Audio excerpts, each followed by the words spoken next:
Many people today have an idea of what Pittsburgh is. Pittsburgh is steel. It's an industrial hub.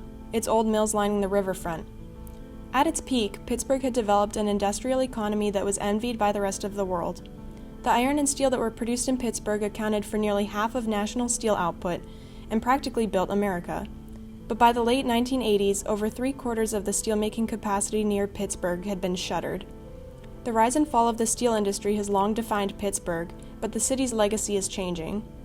Today, Pittsburgh is a lively urban center and has come to be recognized as one of the most livable cities in the world. After the decline of the steel industry, Pittsburgh rebuilt itself from a position of strength, becoming a pioneering center for new industries.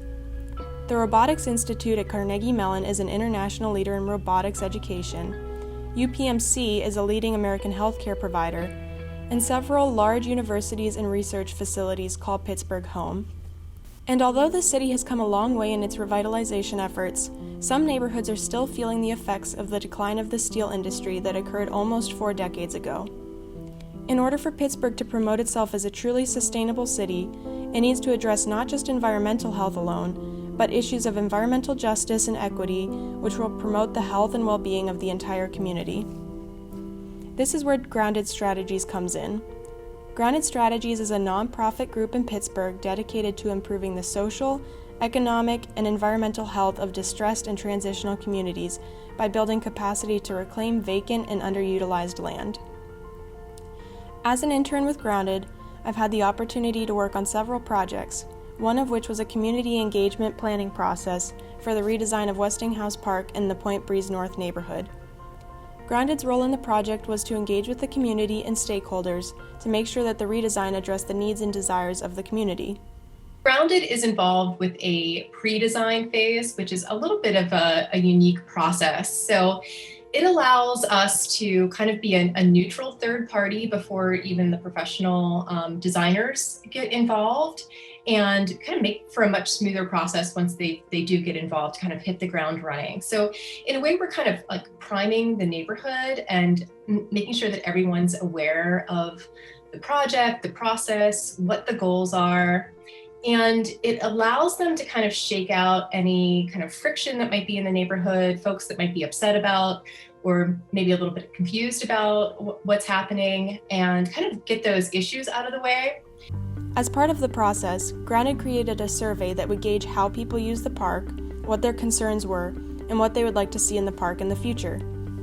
The survey was distributed through mail to nearby residents, and copies of the survey were also placed in several locations throughout the area, which could be returned by mail or deposited in drop boxes. Grounded also participated in a small event at Westinghouse Park to talk with residents about the redesign process at the park and to hear from residents what they would like to see.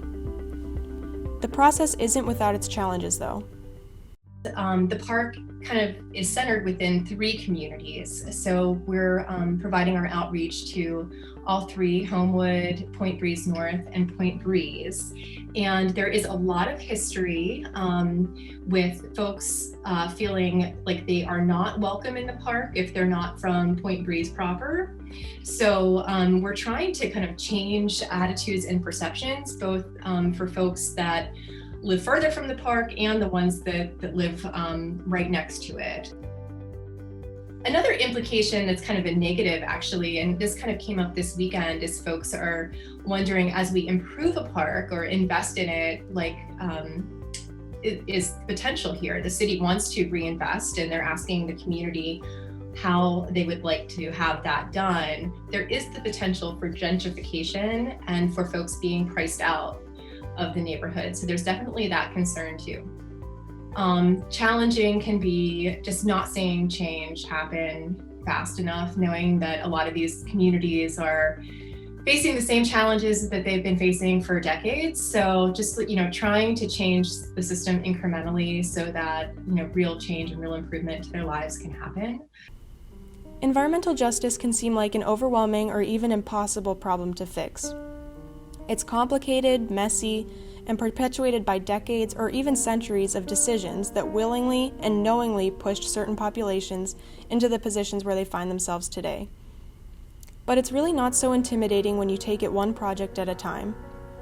Action is more powerful than talk, And that's what the dedicated, passionate individuals at Grounded are proving every day through their work.